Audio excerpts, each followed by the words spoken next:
Bismillahirrahmanirrahim. Assalamualaikum warahmatullahi wabarakatuh.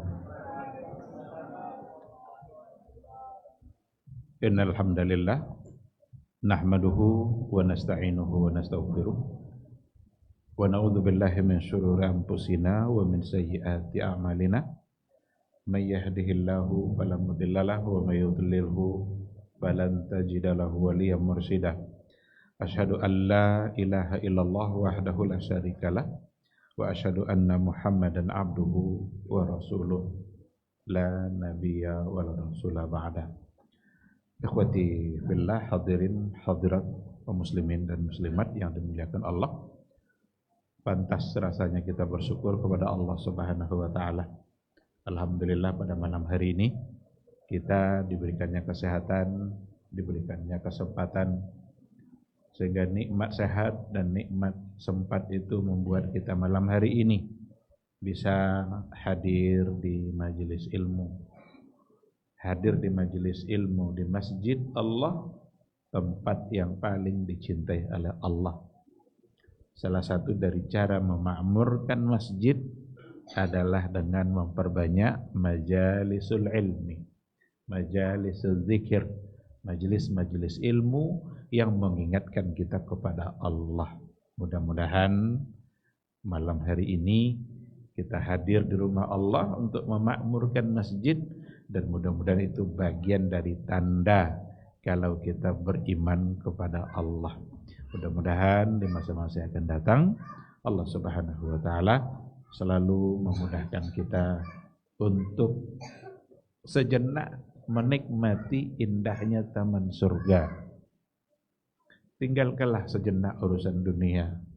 Dari pagi sampai sore kita ngurus dunia kita. Masa dari maghrib sampai isya kita tidak siap untuk memberikan waktu kita untuk mengisi ruh, akal. Kalau mengisi dunia berarti persoalan fisik. Tapi kita ini tidak hanya dirakit dalam bentuk fisik saja. Kita punya fisik, kita punya ruh, dan kita punya akal. Tiga-tiganya punya kebutuhan. Fisik perlu makan, ruh perlu ibadah, akal perlu ilmu. Kita harus adil terhadap diri kita sendiri. Kalaulah seandainya kita hanya memikirkan fisik kita, lalu lupa ruh dan akal kita, berarti kita tidak adil. Nah, mudah-mudahan kita semua adalah menjadi hamba Allah yang menyadari untuk memberikan keadilan pada diri kita sendiri. Ikhwati fillah, ungkapan salawat dan salam haruslah senantiasa kita ucapkan pula untuk junjungan kita, untuk panduan kita, untuk sosok yang paling berjasa dalam kehidupan kita. Allah mengutus dia sebagai seorang rasul, itu adalah rahmat dan karunia-Nya. Dengan diutusnya dia menjadi seorang rasul, barulah kita mengerti apa arti kehidupan. Kalaulah tidak diutus, kita tidak tahu bagaimana cara menyembah Allah. Kalau dia tidak diutus, pasti kita tidak akan paham mana yang baik, mana yang buruk. Karena baik dan buruk tidak bisa ditentukan oleh akal. Orang jahiliyah dulu ada akal. Ada akal kan? Tapi tidak perlu Nabi datang. Berarti akal mereka tidak cukup untuk menentukan mana yang halal, mana yang haram, mana yang baik, mana yang buruk. Yang kini ada akal lain. Tapi kalau akal mereka tidak dipandu oleh wahyu, maka pasti akan menyimpang. Oleh karena itu, siapapun yang hidup di muka bumi Allah ini sebagai hamba Allah, maka mesti menundukkan akalnya kepada wahyu. Dengan cara itulah nanti dia akan bisa mendapatkan bimbingan yang sebenarnya. Dan Nabi datang untuk menyampaikan panduan itu. Dan telah sempurna dia sampaikan. Al-yawma akmaltu lakum dinakum wa atmamtu alaikum ni'mati wa raditu lakumul Islam madinah. Sudah sempurna. Akidah sudah sempurna. Ibadah sudah sempurna. Muamalah sudah sempurna. Tidak ada yang tersisa. Tidak ada perlunya kita lagi untuk menambah-nambah. Kita tinggal kembali. Maka kalau seandainya kita berakidah, ingin berakidah secara benar, ambil akidah yang sudah diajarkan Nabi. Kalau seandainya kita keluar dari itu, maka pasti menyimpang. Andaikan ada hal-hal yang tidak pernah beliau ajar, abaikan saja, tinggalkan saja. Ibadah sudah sempurna diajarkan Nabi. Kalau ingin kita benar dalam beribadah, tengok bagaimana cara Nabi beribadah yang dinukil oleh para ulama-ulama salaf dan yang semanhaj dengan ulama salaf sampai ke kehidupan kita pada hari ini. Kalau itu yang kita lakukan, insya Allah kita selamat. Dan begitulah cara untuk mencintai Nabi. Maka kita ikuti dia, kita taati panduannya, kita perbanyak selawat dan salam. Berupayalah untuk tetap berada pada garisnya saja. Karena Nabi mengatakan, taraktukum ala al-mahajjatil bayda, lailuha kanahariha, la yazigu anha illa halik. Aku tinggalkan kalian di atas jalan yang mahajjatil bayda, yang terang, yang cerah, tidak ada sisi gelapnya. Lailuha kanahariha, malamnya sama dengan siang. Itu ungkapan Nabi. Malam biasa apa? Qalam. Sekarang Nabi bilang malamnya saja sama dengan siang.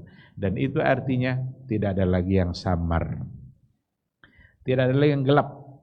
Tidak ada lagi yang tidak terang, semua jelas. Tinggal kita menapaki, meniti jalan yang telah beliau gariskan dan wariskan. La yazigu anha illa halik. Tidak ada yang mencoba untuk keluar dari jalur itu, menyimpang dari jalannya, illa halik, kecuali binasa. Itu kata Nabi. Tidak ada yang berusaha untuk keluar dari jalan tadi kecuali dia pasti binasa. Kalau Nabi lah yang memastikan binasa, kenapa kita harus keluar juga? Kenapa kita tidak bertahan saja pada jalan keselamatan? Maka kita berharap mudah-mudahan Allah Subhanahu wa taala memudahkan kita pula untuk setia dan taat berada di atas sunnah beliau. Amin ya rabbal alamin. Kita juga berharap mudah-mudahan nanti di hari mahsyar kita bisa mendapatkan syafaat dan pertolongan dari beliau. Karena memang dari sebuah nabi yang ada, nabi kitalah yang mendapatkan kemuliaan untuk memberikan syafaat itu.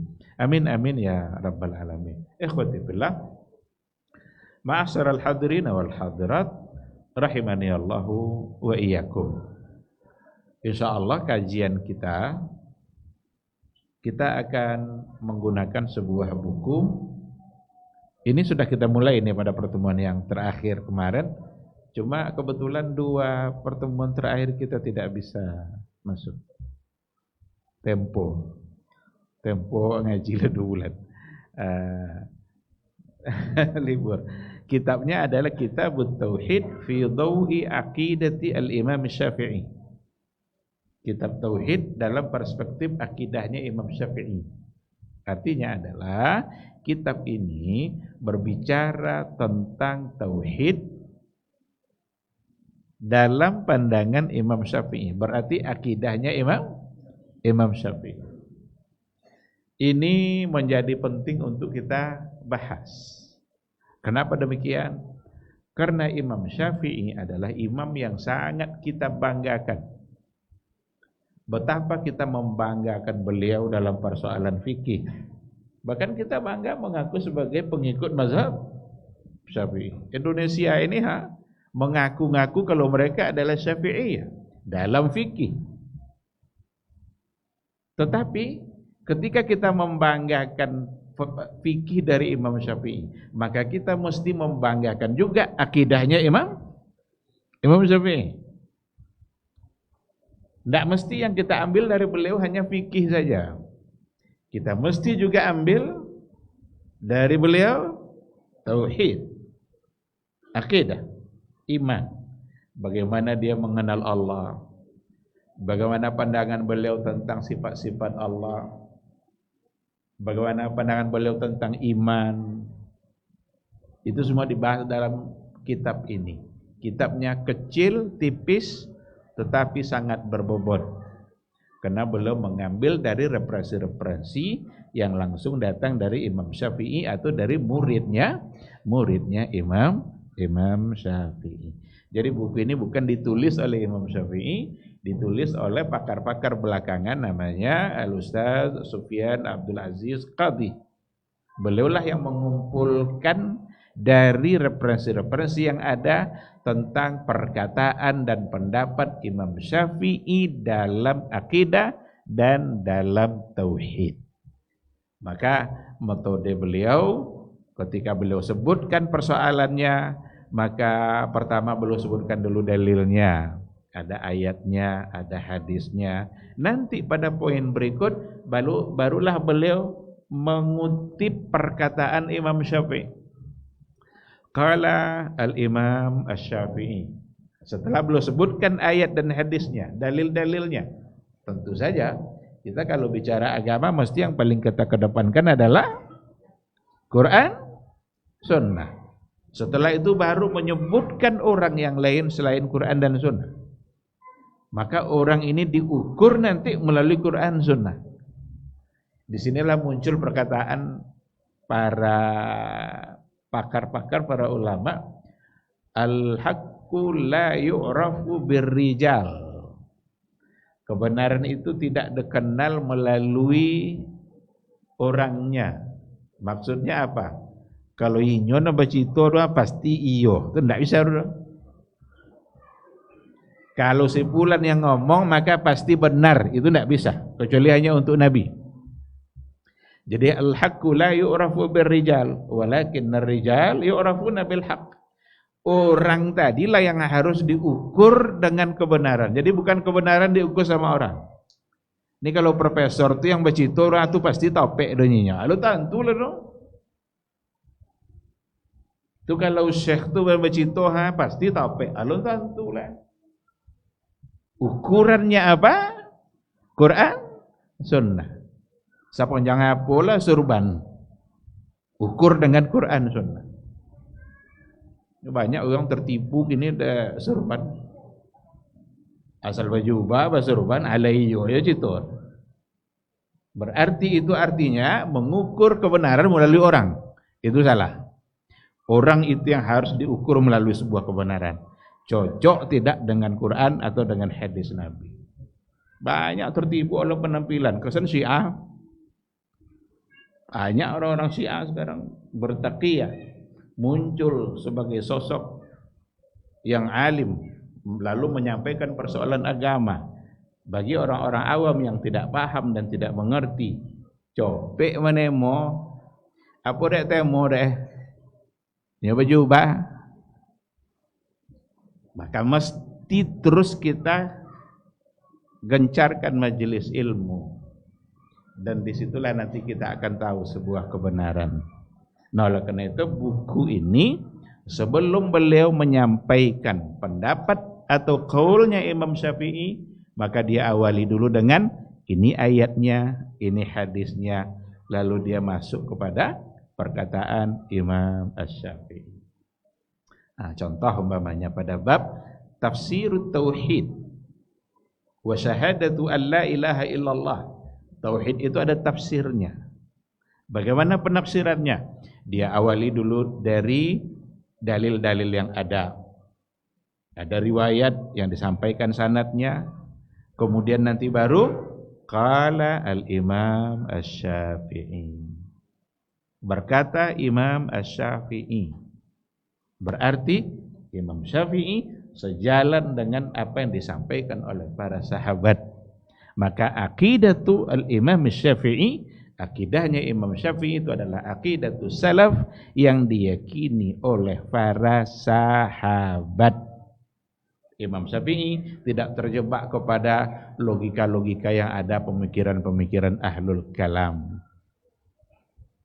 Dia tidak terjebak kepada pentakwilan seperti yang dilakukan oleh ahlul kalam. Dia tidak terjebak kepada penolakan sifat Allah seperti yang dilakukan oleh ahlul kalam. Banyak yang mereka tolak. Mu'tazilah umpamanya, Allah tidak punya sifat kalam. Allah tidak berbicara. Apa dia itu? Nyata bayang deh kalau berbicara sama tu jawabnya. Niatnya baik. Semua mereka niatnya baik untuk menyucikan Allah agar Allah suci dari ketentuan-ketentuan makhluk. Cuma mereka tersalah karena landasan mereka hanyalah akal dan logikanya. Bahkan mereka lebih mendahulukan akalnya daripada nas. Apa dek payah mono menyebut Allah berkata? Bukankah Quran yang menyampaikan? Apa kata Allah dalam Al-Qur'annya sendiri? Wa kallamallahu Musa taklima. Allah berbicara dengan Musa, benar-benar berbicara. Ya kalau Allah nyebut tu awak sabui lah Allah tidak berbicara. Kata orang Mu'tazilah tidak. Ya kalau awak sifati Allah dengan sifat kalam dan dia berbicara, berarti sama aja. Itu dia akalnya dong. Pada Quran suruh sejali-jali itu Quran. Maka Imam Syafi'i jauh dari itu semua. Imam Syafi'i tak terjebak kepada pemikiran-pemikiran seperti itu. Maka sekali lagi penting bagi kita untuk membicarakan atau mendudukkan persoalan akidah al-Imam Asy-Syafi'i. Salah satu dari buku yang bisa kita bahas ada pada yang kita pakai pada kajian kita malam hari ini. Kitab Tauhid fi Dhawi Aqidati al-Imam Asy-Syafi'i. Baik, sebelumnya kita sudah berikan mukaddimahnya, kita sudah berikan beberapa penjelasan, termasuk diantaranya apa yang diwasiatkan oleh Imam Asy-Syafi'i dalam persoalan tauhid, karena memang pada ulama dulu wasiat mereka selalu pada persoalan tauhid. Tak sama je awak kini. Kalau awak kini wasiat awak kan yang lelok belajar bulan dapat kojo kan itu nya kini. Orang dahulu ndak itunya dah. Jaga tauhid, bertakwa kepada Allah, jaga iman. Jadi wasiat mereka bukan persoalan dunia. Ini perlu juga ambil pelajaran. Karena kalau kita jaga akhirat kita, dunia pasti dijamin oleh Allah. Tapi kalau kita sibuk mengurus dunia kita, ndak ada jaminan akhirat lah. Akhirnya mana mau? Awak jago akhirat, dunia jago dari Allah Ta'ala. Barang siapa yang menjaga akhiratnya, Allah cukupkan urusan dunianya. Ini satu di antara wasiat ulama-ulama salaf pada masa dulu dalam setiap generasi. Barang siapa yang menjaga akhiratnya, maka Allah jamin dunianya. Atau apa jelek? Allah menjamin teman. Tapi kalau seandainya kita hanya sibuk mengurus dunia kita, tak ada jaminan akhirat akan akan terpelihara. Maka salah satu dari menjaga akhirat kita adalah menjaga akidah, menjaga persoalan tauhid, menjaga supaya keyakinan kita sesuai dengan yang diajarkan Nabi, supaya akidah dan tauhid kita sesuai dengan yang diyakini oleh para sahabat. Kenapa kita selalu mengacu kepada sahabat? Karena mereka lah generasi terbaik yang sudah dijamin dan mendapatkan garansi dari Allah. Karena diridhai oleh Allah Ta'ala. Radhiyallahu anhum wa radu anhu. Allah ridha kepada mereka, mereka ridha kepada Allah. Kata Rasul, la tasubbu ashabi. Jangan kalian coba-coba maki sahabat saya.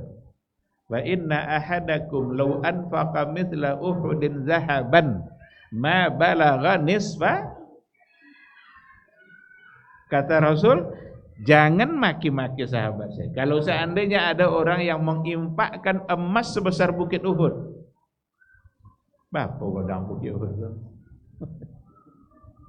Gadang tinggi.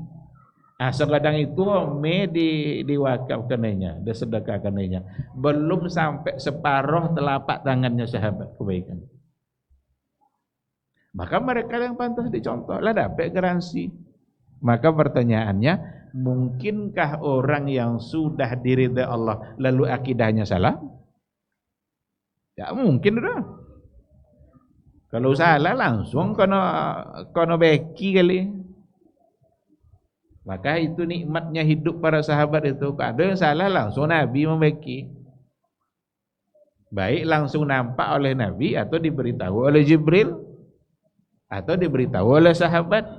Jika ada kekeliruan maka langsung Nabi meluruskan.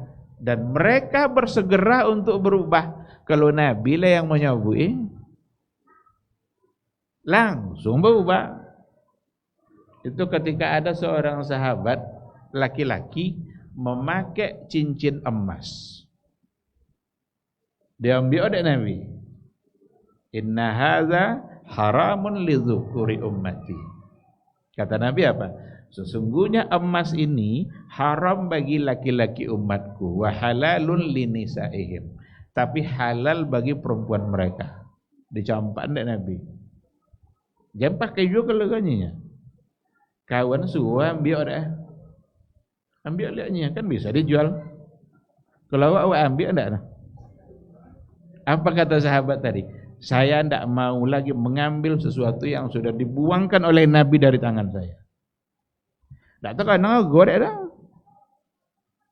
Kalau kan lah ambil malah kan jangan pakai malah bisa dijual. Tapi mereka ketika Nabi yang sudah mencabutnya. Dan di sini pelajaran Nabi ingin memberikan pelajaran itu. Ini semuanya baunya laki-laki, tak kena banggar. Kalungnya sih kok, bercincin, omek. Terlepas nanti kita tahu apa hikmahnya. Apakah ada yang akan terjadi pada tubuh kita, itu bekok soal itu. Biarkan ahli lain yang mengomong. Karena ada pula nanti ahli mengatakan memang emas tidak cocok untuk badan laki-laki, hanya cocok untuk perempuan. Tetapi dari segi hukum yang jelas Nabi sudah mengatakan inna hadza haramun ala dzukuri ummati. Ini haram bagi laki-laki umatku. Nah, begitulah sahabat. Maka mereka lah yang pantas untuk kita contoh. Tidak ada contoh lain. Oh itu tidak perlu ulama Pak Ustaz. Hanya kok itulah kadang subhat tu. Langsung balik aja ke sahabatnya, tidak dihargai ulama adanya. Bukan tidak menghargai ulama. Justru kita dapat itu dari para ulama. Cuma ulama yang sejalan pemahamannya dengan para sahabat. Kan turun temurun. Dari sahabat turun ke tabi'in. Dari tabi'in turun ke atba'it tabi'in. Terus pada generasi berikutnya, pada imam mazhab. Terus lagi pada masa berikutnya. Sampai pada masa kita akan ada terus orang-orang yang semanhaj dengan ulama salaf. Mereka itulah yang akan kita ikuti. Dan 4 imam mazhab itu mereka adalah semanhaj dengan ulama salaf dalam artian para sahabat, karena mereka memahami Al-Quran dan hadis sama metodenya dengan yang dipahami oleh para sahabat. Maka Allah wa maka Rasulullah sallallahu alaihi wasallam. Apa yang Allah katakan, apa yang Rasul katakan, itulah yang mereka katakan juga. Maka Imam Syafi'i, Imam Malik, itu ungkapan-ungkapan mereka sangat terkenal sekali. Apa kata Imam Malik? Seandainya kalian menemukan pendapat saya yang bertentangan dengan Al-Quran dan Sunnah, buang pendapat saya ke balik tembok itu aja. Itu Imam Malik. Imam Syafi'i punya ungkapan yang sama. Tinggalkan perkataan saya kalau seandainya kalian menemukan hal-hal yang berbeda dengan Al-Quran dan hadis, Al-Quran dan Sunnah. Jadi mereka bisa berpendapat, tapi mereka tidak menganjurkan kita untuk taklid kepada dirinya. Maka tidak ada anjuran untuk taklid kepada mazhab Syafi'i. Tidak ada anjuran untuk taklid. Ini ada pula orang mengatakan bahwa belum disebut sebagai ahlu sunnah kalau mazhabnya bukan Syafi'i. Kok Imam Syafi'i wangi itu. Jadi belum disebut ahlu sunnah kalau mazhabnya bukan Syafi'i. Tapi yang Syafi'i cek fikih aja lah, akidah mesti lo Asy'ari. Padahal Asy'ari lahir ketika Imam Syafi'i. Meskipun Asy'ari belum lahir, tapi Imam Syafi'i dia punya akidah yang benar, yang bisa kita dapatkan dari buku-buku, dari referensi. Nah, oleh karena itu, jika kita bangga dengan ulama yang namanya Syafi'i, ambillah fikihnya dan ambil juga lah akidahnya. Ambil fikihnya yang memang sejalan dengan apa yang dikatakan oleh Allah dan oleh Rasulullah sallallahu alaihi wasallam. Ma'asyiral hadirin wal hadirat rahimani Allah wa iyyakum.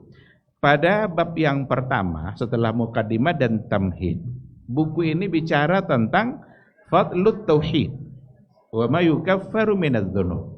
Nah, ini bab yang pertama tentang fadlut tauhid, keutamaan tauhid. Kalau kita tengok buku-buku tauhid yang ditulis oleh para ulama, selalu pada bagian awal mereka bicara tentang keutamaan. Jadi sebelum masuk ke poin-poin rincian tauhid tadi, mereka bahas fadlu at-tauhid. Apa arti fadlu tauhid? Keutamaan. Supaya kita tahu sejauh mana keutamaan tauhid itu. Di sini disebutkan ayatnya, disebutkan hadisnya, dan disebutkan rawa al-Imam Syafi'i. Berarti ada riwayat yang datang dari Imam Asy-Syafi'i. Dan kita ketika bicara fadlut tauhid, ini tidak hanya sesuatu yang yang ada pada mazhab-mazhab tertentu. Karena fadlut tauhid itu sama saja pembahasannya, baik dibahas oleh Imam Syafi'i, oleh Imam Malik, oleh Abu Hanifah, semua mereka bicara hal yang sama ketika bicara fadlut tauhid itu, keutamaan dari tauhid. Karena memang landasan dan referensi mereka sama. Kalau kita ingin ingat kembali apa yang dulu ada pada kita sampaikan pada mukaddimah, itu ada beberapa yang menjadi ketentuan atau kategori keutamaan dari tauhid. Di situ nanti nampak betul oleh kita bahwa kalau kita salah dalam bertauhid, akibatnya pasti fatal. Apa di antara fadlut tauhid? Yang pertama, yukaffiru bihiz dzunub atau yukaffaru bihiz dzunub. Dengan tauhid itu terhapuslah dosa. Allah akan siap untuk mengampuni dosa sebanyak apapun, asal tauhidnya benar dan tidak ada syirik. Apa kata Rasul dalam hadis? Ada hadis yang apa namanya, hadis qudsi. Hadis qudsi itu tahu? Ada Quran, ada hadis qudsi, ada hadis biasa, hadis nabawi. Kalau hadis qudsi itu lafaznya dari Nabi tapi maknanya dari Allah. Cuma tidak sama dengan Quran. Hadis qudsi tidak boleh dibaca dalam sholat. Kalau Quran boleh. Hadis qudsi tidak diberikan pahala setiap huruf. Kalau Al-Quran, kalau kita baca Quran, pahalanya setiap huruf. Al-Quran tidak boleh disentuh oleh perempuan haid. Kalau hadis qudsi boleh. Jadi ada banyak perbedaan. Nah, di antara hadisnya apa kata Rasul? Allah berkata, "Lau ataitani biqurabil ardi khataya." Kalau nanti kalian temui saya dengan sepenuh bumi dosa, tsumma la tusyriku bi syai'a. Tapi kalian tidak berbuat syirik dengan sesuatu apapun. Tidak kalian syirikkan saya. Ditemuinya Allah di akhirat kelak dengan membawa sepenuh bumi dosa. Sepenuh bumi dosa itu apa jumlah? Sepenuh masjid ke apa? Kok sepenuh masjid? Kalau sepenuh bumi? Tapi dia tidak syirik. Berarti tauhidnya bagus, benar. Apa kata Allah? La ataituhu biqurabil ardi maghfirah. Saya akan datangi dia dengan sepenuh bumi keampunan. Jadi sepenuh bumi dosa, Allah akan balas dengan sepenuh bumi keampunan dengan syarat la tusyriku bihi syai'a. Dia tidak pelaku syirik. Berarti tauhidnya benar. Tauhidnya tidak dicederai oleh kesyirikan. Tidak ada satupun unsur-unsur syirik yang dia lakukan. Kalau itu yang ada pada diri seseorang, maka harapan untuk mendapatkan keampunan dari Allah sangat besar. Jadi yang pertama, tertebus dosa dengan tauhid. Allah siap untuk mengampuninya. Yang berikutnya di antara fadlut tauhidnya, wa awwalu ma yus'alu anhu fil qabr. Keutamaan tauhid. Itulah yang pertama yang akan ditanya nanti di kubur. Jadi kalau awak lah masuk kubu, kau calon-calon masuk kubu ya saudara. Nunggu giliran aja lah, ada capek, ada lambat. Kadang azan. Oh iya, masuk waktu kita jawab dulu suara azan insyaallah, nanti kita sambung materinya. Wallahu subhanahu wa ta'ala a'lam.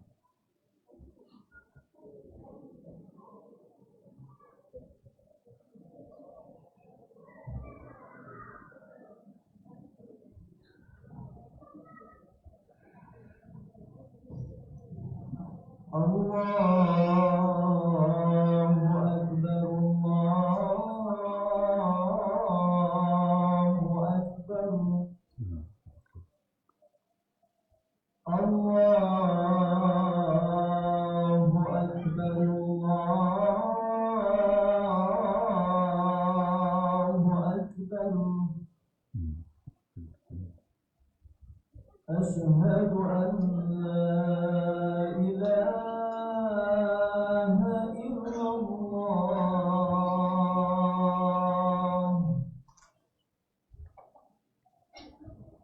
أشهد أن لا إله إلا الله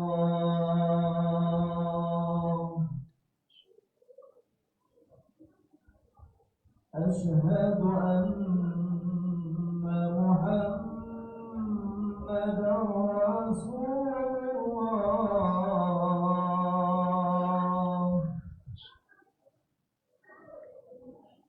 أشهد أن محمدا رسول الله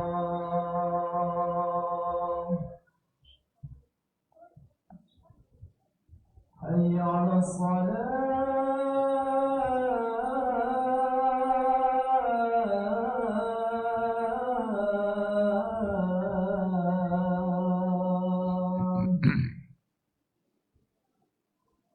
حي على الصلاة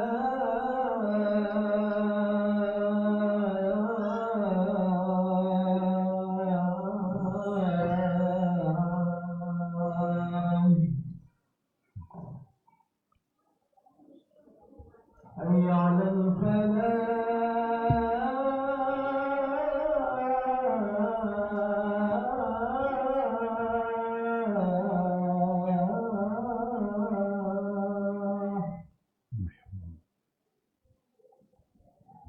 حي على الفلاح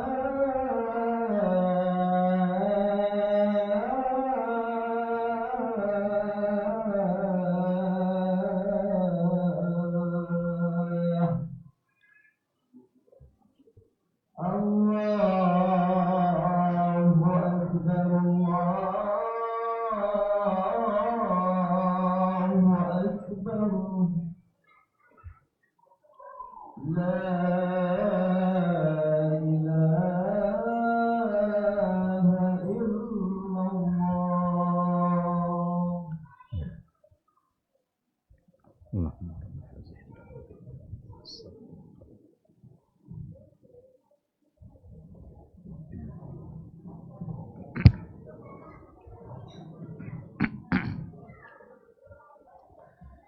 Bismillahirrahmanirrahim. Alhamdulillah wassalatu wassalamu ala Rasulillah wa ala alihi wa sahbihi wa mawala. Ikhwati fillah, ma'asyiral hadirin wal hadirat rahimani Allah wa iyyakum. Tadi sudah kita sampaikan di antara fadlul tauhid itu dengan tauhid yang benar berpeluang besar untuk mendapatkan keampunan dari Allah sehingga dosa-dosanya bisa terhapus. Kalau syirik tidak akan pernah terhapus kecuali dengan bertaubat dan menyatakannya kepada Allah Subhanahu wa taala. Tapi ada di antara dosa-dosa yang diampuni oleh Allah sesuai dengan kehendaknya untuk orang-orang yang bertauhid. Itulah yang tadi itu. Andaikan dia datang menemuiku sepenuh bumi dosa, tapi tidak ada syirik di situ, berarti kesalahan kita ada dua. Pertama syirik, kedua maksiat. Tidak semua maksiat syirik, tapi syirik adalah maksiat yang paling besar. Kezaliman yang paling besar itu adalah syirik. Tapi ada di antara maksiat yang dia bukan bagian dari syirik. Nah sekarang ada orang pelaku dosa, banyak dosanya, sepenuh bumi, ditemuinya Allah, tapi di situ tidak ada syirik, maka Allah siap untuk memberikan keampunan dengan sepenuh bumi juga. Ya, yang pertama. Yang kedua tadi, wa awwalu ma yus'alu anhu fil qabr. Yang pertama yang ditanya di alam kubur adalah tauhid. Ya, baru saja kita dikuburkan oleh Allah, masih belum pulang yang lain itu dari kubur kita. Kita sudah tertanam, orang masih ada di atas sedang menguburkan kita. Malaikat ternyata sudah datang. Apa pertanyaan malaikat? 3. Ma rabbuka? Ma nabiyuka au man nabiyuka wa madinuka.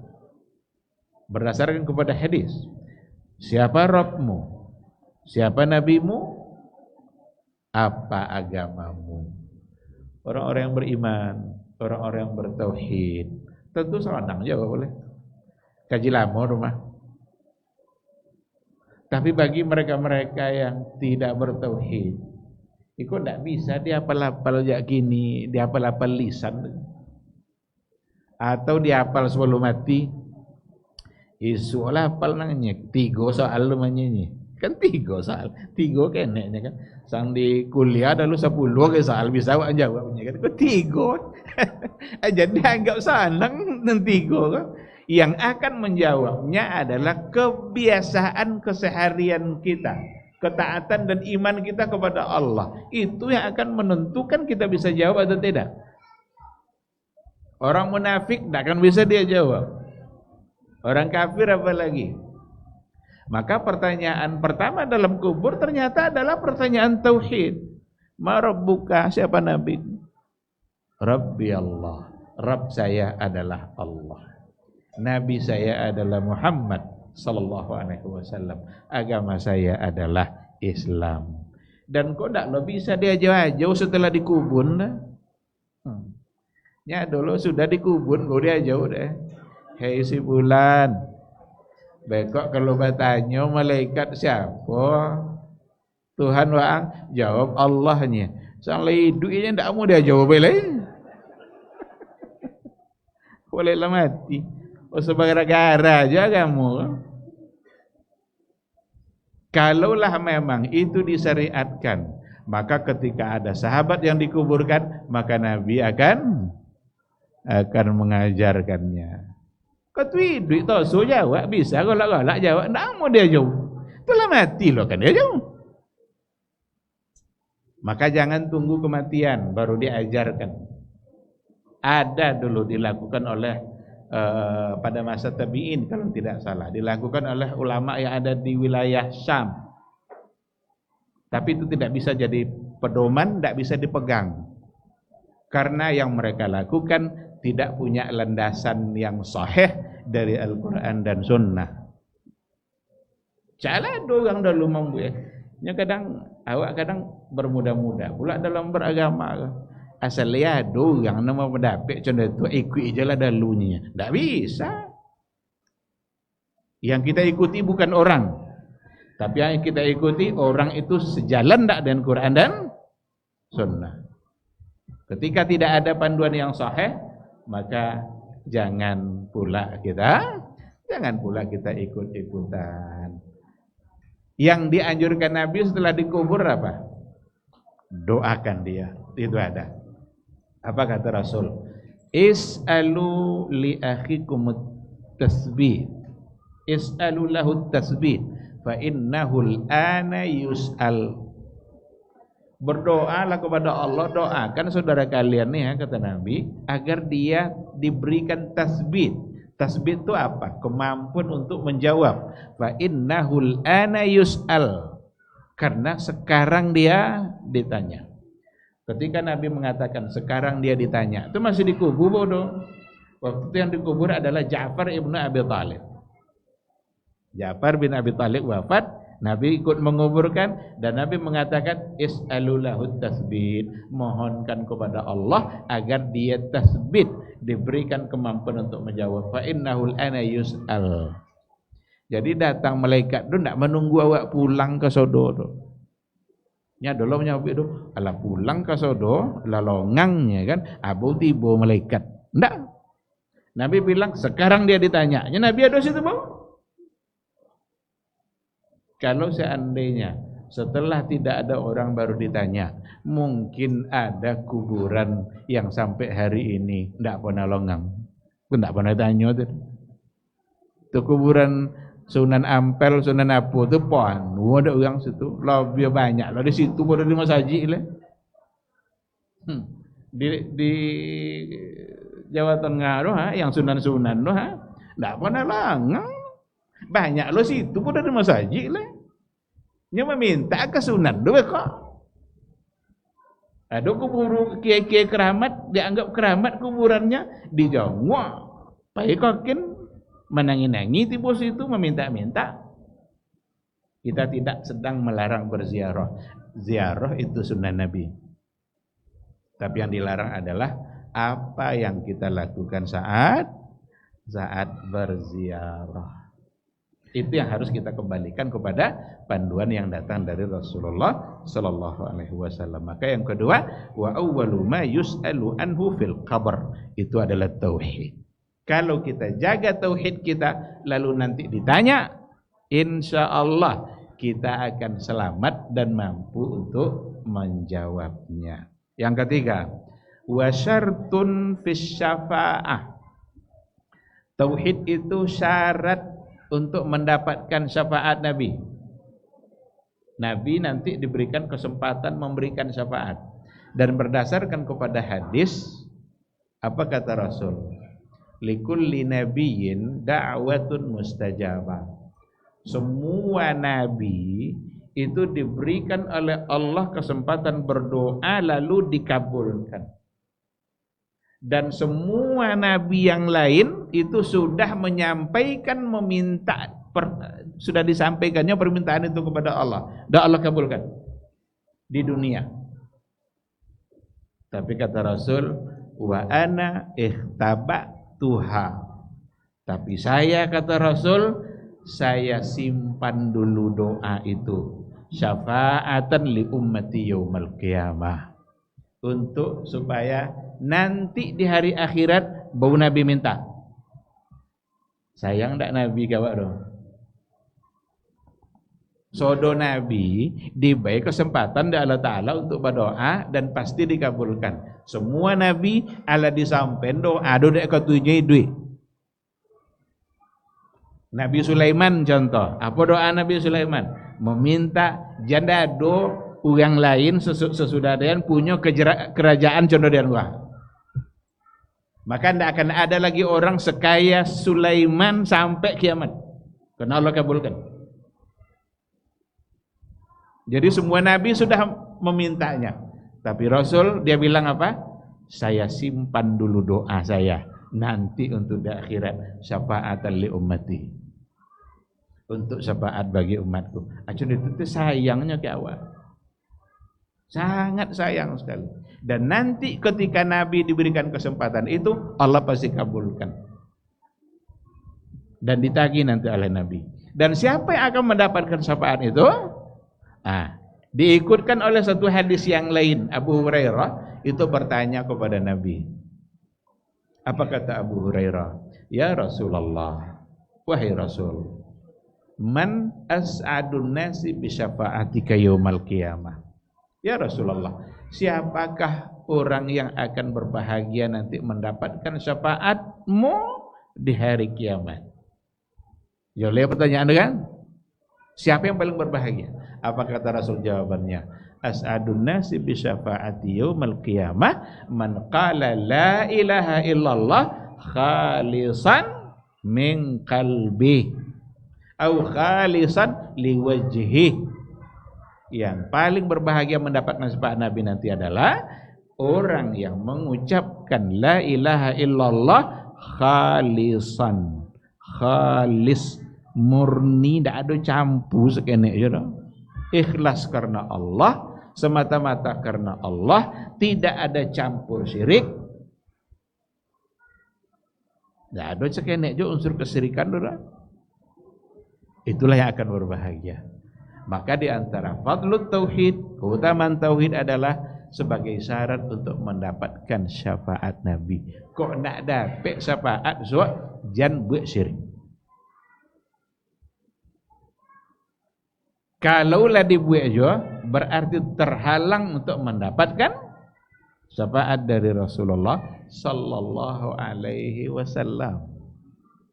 Itu di antara riwayat yang ada. Nah, itu bagian dari fadlut tauhid. Sekarang ketika dikatakan khalisan liwajhi, khalis, ikhlas, murni karena Allah, berarti dia mengucapkan dua kalimat syahadat bukan karena untuk tujuan-tujuan duniawinya, bukan untuk kepentingan-kepentingan selain yang diinginkan oleh Allah, bukan karena riya, bukan karena nifak. Orang munafik bisa tidak mengucapkan syahadat? Abdullah bin Ubay mengucapkan syahadat tidak? Syahadat. Tapi bermanfaatkah bagi dia syahadatnya? Abdullah bin Ubay itu tidak sekene kalau dapat Nabi. Inyolah dah lu toga. Disakkonya sepertamu konya masuk Nabi toga. Ya ma'syaral muslimin, hormati beliau ini. Beliau ini pembawa dakwah. Bela dia. Itunya. Kau sentibo perang Uhud. Nampak bahasanya munafik. 1000 jumlah lah kene jumlah tu nya musuh kan 3000, umat Islam 1000. Dari 1000 balik 300. Berarti sepertiga hilang gara-gara Abdullah bin Ubay. Itulah bukti dia munafik itu. Dapat Nabi ikutnya. Besok setelah perang Uhud, tau gak le contoh tadi le. Buat ancak. Hei kaum muslimin, bela beliau orang. Dagang orang juga contoh ada 2 orangnya, lah tentu kami siapa orangnya. Yang bercerita je lain itu dia borang. Mengucapkan syahadat ke dia. Iya. Tapi Al-Quran mengatakan innal munafiqina fid darkil asfali minan nar. Sesungguhnya orang munafik itu berada di kerak dasar neraka yang paling bawah. Berarti tidak nampak ada kan? Oleh karena itu, jika ingin mendapatkan syafaat dari Nabi, tinggalkan semua bentuk kesyirikan, apa saja. Kalau dulu syirik, orang nyembah patung, ini tidak ada patung sembah orang Islam. Ada umat Islam gini nyembah patung? Tidak ada dah. Kalau dulu orang Quraisy, orang jahiliyah, itu kebanyakannya ada Lata, Manat, Hubal, Uzza. Tapi ada dulu dari bentuk kesyirikan yang terjadi pada masa Nabi, itu adalah menyembah orang-orang soleh. Menyembah orang-orang soleh yang sudah wafat, meminta kepada mereka. Ada enggak gini tuh? Banyak. Kita mesti ingatkan terus ini. Karena ini bagian dari akidah. Ini bukan persoalan fikih. Ini masalah tauhid. Apa dia guna wa sabu iyyaka na'budu wa iyyaka nasta'in? Iyyaka na'bud wa iyyaka nasta'in. Hanya engkau yang kami sembah, hanya engkau tempat kami meminta. Kini ndak pas nak apa umrah, datang ke kubur kiai, wahai kiai tolong restui perjalanan umrah saya. Atau anak nak menikah, pergi ke kubur ya tolong restui pernikahan saya. Restu apa kan didapat? Dia tidak bisa lagi berbuat apa-apa. Berarti kita menyetarakannya dengan Allah. Tempat meminta hanya Allah. Sekiai apapun orang itu, tidak akan bisa mengabulkan permintaan kita. Atau tidak akan bisa kita titipkan doa kita kepada dia. Kami ke Allah mintanya Pak Ustaznya. Cuma inyodu orang soleh bisa. Kami titipkan permohonan kami boleh sampai ke Allah Ta'ala. Lah mati rumah. Kalau dia masih hidup, kalau hidupnya minta inyo mendoakan. Boleh. Karena dia masih hidup, berarti dia masih mampu melakukan. Ada kawan awak nak pergi umrah umpama. Awak selamat ya, mudah-mudahan nanti sukses pelaksanaan umrah. Tolong doakan dia untuk desitan. Boleh? Boleh. Karena dia bisa melakukannya. Itu kalau lah mati. Di sinilah kadang-kadang orang membawa perasaan dalam beragama. Agama bukan main-main perasaan. Agama itu bermain dengan dalil dan hadis. Hadis yang harus kita pegang, bukan perasaan. Kalaulah yang kita pegang adalah perasaan, betapa banyak nanti hal-hal yang kita tidak mau melakukannya karena mengganggu perasaan awak. Payah so elok janjo gona nak go subuh boleh ngantuknya we kok tu dak jago gona nak lope lo ada topik mau tai bo jago yung jago sekolahnya tu subuh dak jago nanti tu kalau main perasaan. Apa perasaan? Ibu wak nengok nya kenek bau. Nabi kalau persoalan halal haram dak tengok kenek dah. Hasan umur 7 tahun. Hasan cucu Nabi umur 7 tahun. Nampak ada Nabi nya makan kurma zakat. Dapat kurma di masjid. Upo kurma zakat. Hasan kene pun apa kurma tu nak makan. Ya, makan ya, kene. Dimasukkan oleh Hasan kurma ke mulutnya. Dikajau oleh Nabi. Dicongkel ya. Hei Hasan, keluarkan. Sesungguhnya ini adalah kurma zakat dan ini tidak halal bagi keluarga Rasulullah sallallahu alaihi wasallam. Kalau soal halal haram tegas. Ndak pandang umur Nabi ni. Ni kote landasannya lo kadang so. Awak kok ada anak awak mau balik di jalan main. Mampu makanan nah. Lewat tangan kau di mana kah? Jangan langsung besarkan yang ni lama. Jangan langsung minta. Tanya dulu ini halal atau tidak. Mampu mangga nyumpah mau balik. Jangan mangga apa aji tu dia diambil tadi. Tanya, kamu dapat dari mana? Siapa yang memberi kamu mangga?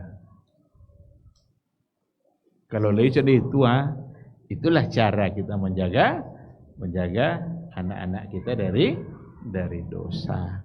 Karena Nabi melakukan. Bedo kadang kalau kesalahan tu ndak soal agama, ndak kena bongi wak dah. Sampai telensau biong dak pecah. Setengah jam bangi. Tapi yang 5,000 kalinya. Kumpulan kacau balik baru selesai. Ini enggak. Ketika soal haram kita diamkan, tapi soal dunia, kok itu pula Nabi hai dah. Terlambat melopen HP dari cas. Oh ndek yungnya. Jak tadi HP orang pecah rusak bekoknya. Satu ngajam mengato-ngato. Tapi soal yang halal haram, kira-kira kita seperti itu atau tidak? Begitulah. Kalau kita kembalikan kepada panduan Rasulullah SAW, maka nampak kapan saat tegas, kapan saat longgar Nabi mengajarkan. Baik, ikhwati fillah. Pada poin yang berikutnya, fadlut tauhid itu syarat untuk dukhulil jannah. Wa fi dukhulil jannah, itu syarat untuk masuk surga, itu tauhid. Apa kata Allah dalam Al-Qur'annya? Wa may yusyrik billah faqad harramallahu alaihil jannah. Siapa yang syirik kepada Allah, Allah haramkan baginya surga. Itu ayat. Wa may yusyrik billah faqad harramallahu alaihil jannah. Ada ayat lain, la in asyrakta la yahbatanna amalu.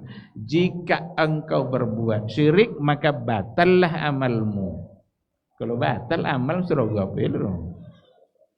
Amal memang bukan sebagai balasan dari surga langsung, karena surga didapat dengan ridha Allah, kasih sayang Allah. Tapi kalau tidak ada amal, bagaimana cara kita mendapatkan ridha Allah? Kita mengejar ridha Allah melalui amal-amal kita. Kalau ridha itu kita dapatkan, maka baru Allah balas dengan surga. Sekarang Allah yang mengatakan, wa may yusyrik billah faqad harramallahu alaihil jannah. Siapa yang syirik kepada Allah, maka Allah haramkan baginya surga. Berarti tauhid adalah syarat untuk mendapatkan surganya Allah Subhanahu wa ta'ala. Ada poin yang terakhir, tauhid itu adalah an-najatu minal khuludi minan nar, supaya tidak kekal dalam neraka. Itu tauhid. Asal orang mengucapkan la ilaha illallah pasti masuk surga. Cuma para ulama menjelaskan masuk surga ada dua, dukhulul jannah bi'azab atau dukhulul jannah biduni azab. Masuk surga tanpa azab dulu, atau masuk surga setelah diazab. Asal dia mengucapkan la ilaha illallah, maka pasti masuk surga. Cuma ada dua kemungkinan, diazab dulu atau tidak. Yang jelas dia tidak akan kekal dalam nerakanya Allah, karena dia punya modal untuk masuk surga. Maka kita bisa membaca hadis-hadis yang berkaitan siapa orang yang terakhir masuk surga. Jadi orang yang pertama masuk surga ada orang yang terakhir masuk surga. Terakhir masuk surga kan berarti diawali dulu dengan nerakanya Allah. Ketika dia dihisab, ternyata hisab maksiatnya mengalahkan ketaatannya, berarti surga dulu. Nanti dihapus. Setelah itu masuk ke Bahrul Hayat. Ada lautan kehidupan. Orang-orang yang keluar dari situ diberi tanda cerah, ada cahaya kalung di sini.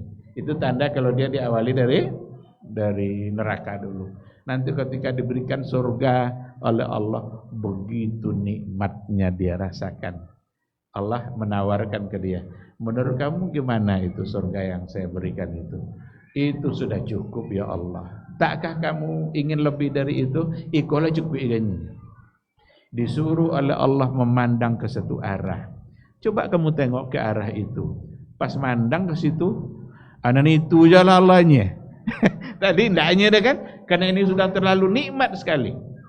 Tapi ketika Allah suruh memandang, coba tengok kiannya. Dia tengoknya, ternyata yang di sana lebih nikmat, dan akhirnya Allah masukkan dia ke dalam surga yang sangat nikmat tadi. Itu bisa kita baca riwayat-riwayat seperti itu yang datang dari Rasulullah sallallahu alaihi wasallam. Ma'asyiral hadirin wal hadirat rahimani Allahu wa iyyakum. Ini pada bagian yang pertama, fadlul tauhid, beberapa keutamaan tauhid. Yang penulis mengawalinya dengan sebuah ayat. Ayatnya diantaranya kata Allah Subhanahu wa taala, allazina amanu wa lam yalbisu imanahum bizulmin ulaika lahumul amnu wa hum muhtadun. Ini ayatnya.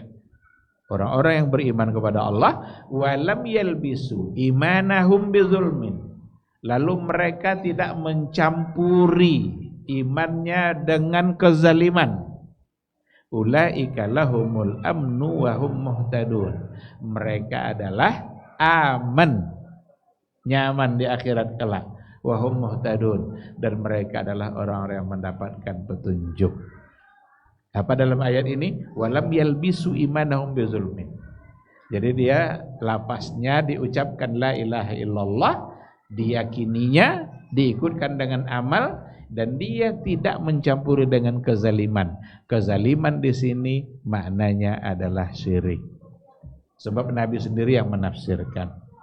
Dulu ketika ayat itu turun, sahabat merasa, karena siapa lo yang tidak pernah berbuat zalim? Maka sahabat saling pandang. Lalu dia nanya kepada Rasulullah, ayyuna la yazlim nafsah? Siapa lo di antara kami yang tidak pernah menzalimi? Kata Nabi apa? Innahu laisa kama tazunnun. Itu bukan seperti yang kalian duga. Yang dimaksud dengan zulmun di sini adalah syirik. Karena dalam ayat lain, inna syirka la zulmun azim. Sesungguhnya syirik itu adalah kezaliman yang sangat besar. Hadis Nabi dari Itzban radhiyallahu anhu qala Rasulullah sallallahu alaihi wasallam. Nah, ini hadis. Fa innallaha harrama 'alan nari man qala la ilaha illallah yabtaghi bidzalika wajhallah. Ini hadisnya. Sesungguhnya Allah mengharamkan neraka bagi orang yang mengatakan la ilaha illallah yabtaghi bidzalika wajhallah. Orang-orang yang mengucapkan la ilaha illallah dan dia hanya berharap wajah Allah, berharap ridha Allah, berarti dengan penuh keikhlasan, bukan karena kepentingan dunia yang lain. Cuma kita tidak boleh pula menghukumi orang, beliau itu masuk Islam begini, saya masuk ini. Kalau ada fakta, silakan. Ada kemarin yang viral itu, yang beredar, ada katanya seorang pemuda sengaja dia pura-pura masuk Islam hanya sekedar untuk mendapatkan uang. Karena biasanya Biasanya kan kalau udah ada yang bersyahadat, itu kan awak kan kumpul-kumpul, adalah impak-impak, nanti diberikan ke dia. Ternyata setelah selesai di satu masjid, dia pindah ke masjid lain, juga minta disyahadatkan, dan ternyata tujuannya adalah untuk mencari uang. Itu salah satu contoh mengucapkan syahadat yang bukan karena Allah, tapi untuk tujuan yang lain, untuk cari uang. Kalau itu ribuan tidak ada fadilah yang ada dihadiskan.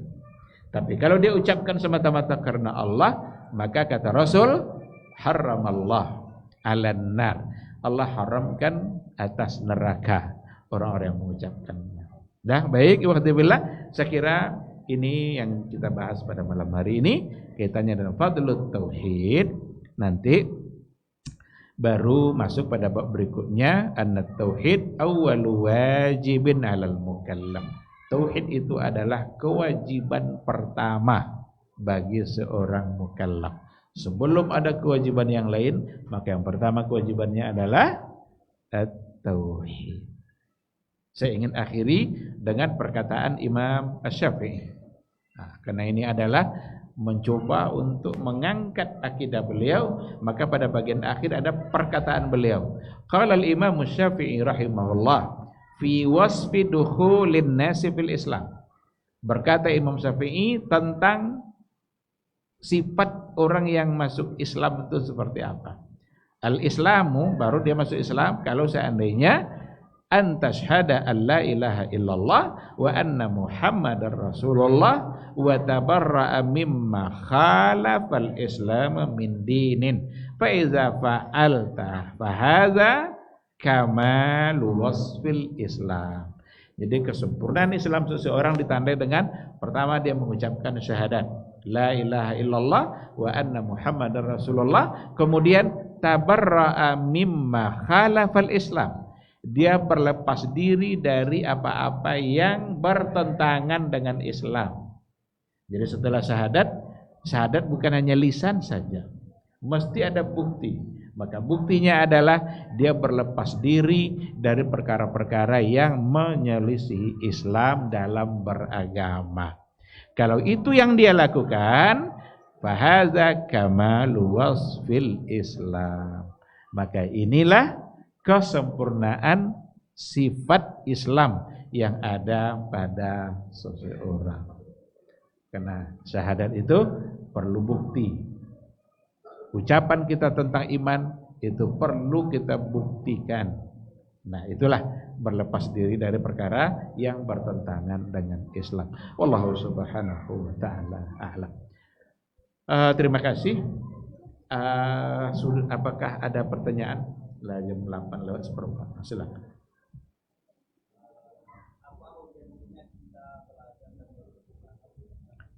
Apa urgensinya? Urgensi belajar mengikuti ulama salaf. Manhaj salaf. Kalau bicara manhaj, kita tidak bicara perorangan, tapi bicara manhaj secara keseluruhan. Dan manhaj yang paling harus kita ikuti adalah manhajnya para sahabat. Bagaimana mereka memahami agama. Keutamaannya saya kira sangat jelas. Membawa kita tidak akan keluar dari kebenaran. Karena mereka dipastikan pemahaman mereka lah yang paling bisa untuk kita amalkan. Mudah, tidak sulit dalam beragama. Sangat mudah sekali. Kita mudah dalam berakidah, mudah dalam beribadah. Karena memang Allah mengatakan, Rasulnya mengatakan, inna hadzal dina yusrun, inna dina yusrun. Sesungguhnya agama ini mudah. Wala yushaddad dina ahadun illa ghalabah. Tidaklah seseorang yang mencoba untuk mempersulit dirinya kecuali dia akan kalah sendiri. Maka keutamaannya adalah kita mudah dalam beragama. Jangan kita persulit diri kita, pokoknya dalam berakidah, dalam mengenal Allah umpama. Kita kalau ingin mengenal Allah, kenalilah sebagaimana Al-Quran memperkenalkan diri kepada kita.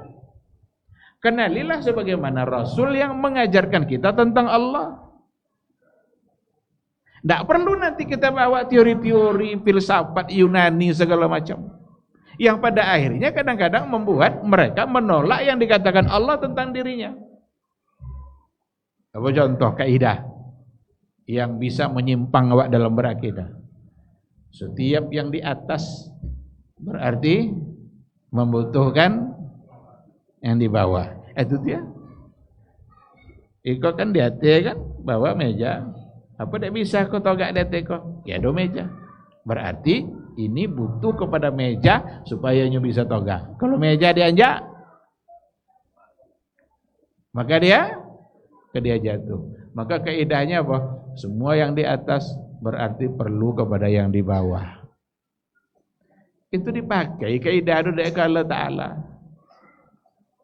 Oh, kalau begitu tidak boleh disebut Allah di atas arsy. Kalau dikatakan Allah berada di atas arsy, berarti Allah butuh kepada arsy. Kalau begitu, ini artinya bukanlah istawa, di situ bukanlah berada di atas arsy, tapi artinya istaula. Menyimpang dan menyimpang. Dan itulah yang diyakini oleh Mu'tazilah. Maka yang pertama kali yang merubah mana istawa menjadi istaula itu Mu'tazilah. Namanya Al-Qadhi Abdul Jabbar. Apa dia bisanya menolak? Ya pakai kaidah tadi Setiap yang di atas berarti butuh pada yang di bawah. Kalau kita katakan Allah di atas arsy, berarti dia butuh pada arsy. Adonya bui bahwa Allah butuh pada arsy. Nabi lah pernah sesabui dah. Sahabat lah pernah nyabui macam itu. Tak.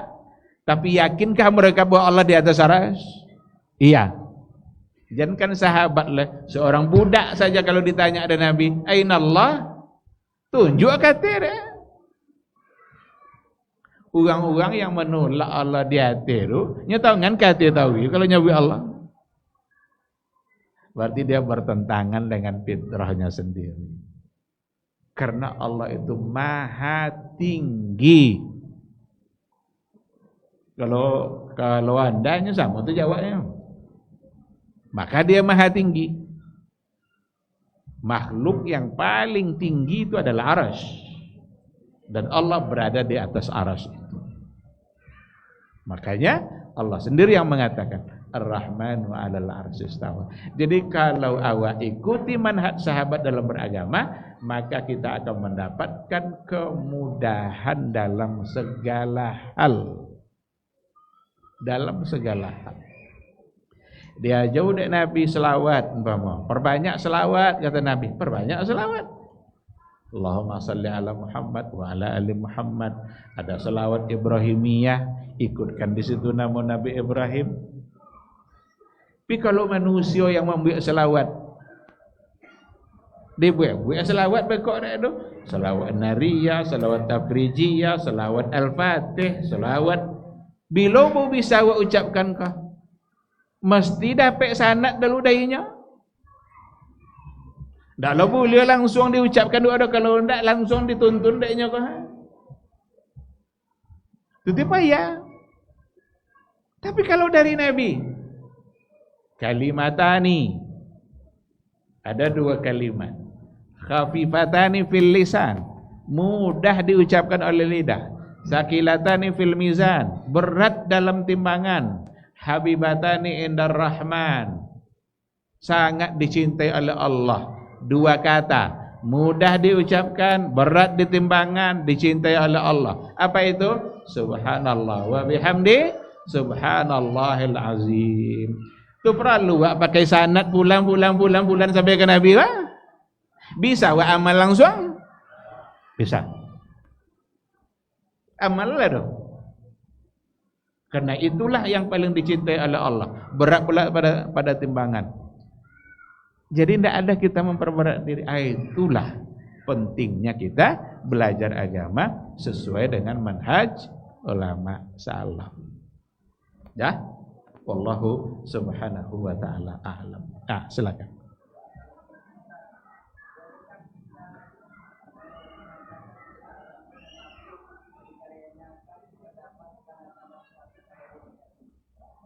Bolehkah kita mengatakan seseorang itu munafik karena ada tanda-tanda munafik pada dirinya?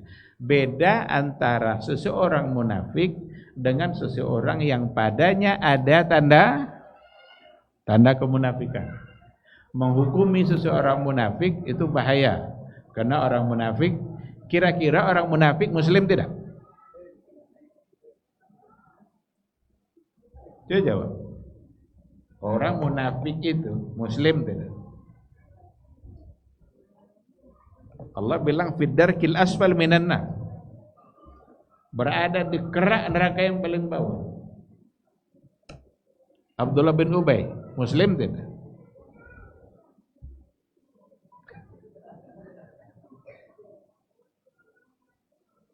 Hah? Nah, maka menghukumkan munafik itu bahaya. Tapi kalau seseorang padanya ada unsur-unsur kemunafikan, tinggalkan segera. Umpamanya ayatul munafiki salas. Ada 3 tanda-tanda kemunafikan. Nabi bilang tanda-tanda kemunafikan. Kalau dia berbicara, dusta. Dia berjanji, ingkari. Diberi amanah, khianat. Ini salah satu dari tanda kemunafikan. Andaikan dia punya salah satunya, berarti padanya khaslatum minan nifaq. Padanya ada satu tanda kemunafikan. Tapi kita tidak bisa menghukumnya sebagai seorang munafik seperti Abdullah bin Ubay. Ya, dia punya tanda-tanda kemunafikan. Kita bawa logika yang lain. Apakah setiap pelaku kesyirikan lalu musyrik? Ini logikanya. Apakah setiap pelaku kemusyrikan lalu kita hukumkan dia sebagai musyrik? Tidak. Karena lam yakunil ladzina kafaru min ahlil kitabi wal musyrikin. Berarti musyrikin kafaru. Maka ketika ada seseorang yang melakukan perbuatan syirik, kita tidak langsung menghukumkannya sebagai seorang musyrik. Karena seorang musyrik kafir dalam ayat tadi. Tetapi dia mau melakukan satu bentuk kesyirikan. Mungkin karena dia tidak tahu. Mungkin contoh itu dia jauh dah. Guru aja dulu, tidak ada yang mengingat. Makanya perlu kita ingatkan, karena kalau kita tidak ingatkan kita ikut berdosa. Baca oleh syirik, itu tidak ada yang mengingat. Awak tahu, tidak dosa itu syirik. Tapi tidak awak dosa. Maka ini perlu untuk kita ingatkan terus. Nah, oleh karena itu bukan berarti pelaku kesyirikan langsung dihukumkan sebagai seorang yang musyrik. Karena musyrik itu dalam ayat tadi. Innal ladzina kafaru lam yakunil ladzina kafaru min ahlil kitab wal musyrikin. Berarti kafaru di sini ahlul kitab dan musyrikin. Nah, seperti itu. Wallahu subhanahu wa ta'ala a'lam. Ada hadis contohnya begini. Man ata arrafan faqad asyrak. Siapa yang mendatangi tukang tenung peramal, maka dia telah melakukan perbuatan syirik. Apakah dia sebagai langsung seorang yang musyrik? Dia melakukan perbuatan syirik itu satu kesalahan. Tetapi menghukuminya musyrik mesti iqamatul hujjah.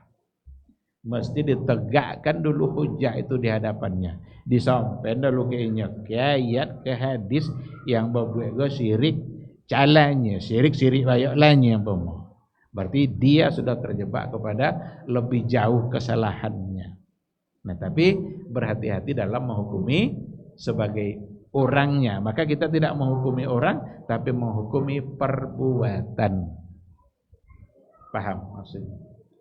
Karena tidak boleh juga lisan kita bermudah-mudah di dalam menghukumi orang, tetapi kita mesti menyampaikan kalau perbuatan itu sebagai perbuatan yang salah. Wallahu subhanahu wa ta'ala a'lam. Baik, ikhwati fillah, ma'asyiral hadirin wal hadirat, rahimani Allah wa iyyakum. Saya kira Sampai di sini kajian kita pada malam hari ini. Mudah-mudahan majelis ini majelis yang diberkahi oleh Allah, dan semoga Allah selalu membuka pintu hati kita untuk menuntut ilmu, dan diberikan pula semangat untuk istiqamah berada di atas al-haq dan kebenaran itu. Semua yang benar itu datang dari Allah. Kalau ada yang salah itu karena kelemahan diri, kekurangan ilmu, dan barang-barangkali juga karena bisikan-bisikan syaitan. Mohon untuk dimaafkan dan semoga Allah mengampuninya. Sekali lagi terima kasih. Subhanakallah wa bihamdika asyhadu an la ilaha illa anta astaghfiruka wa atubu ilaik. Wassalamualaikum warahmatullahi wabarakatuh. Baba TV Sunnah, belajar agama baru alim.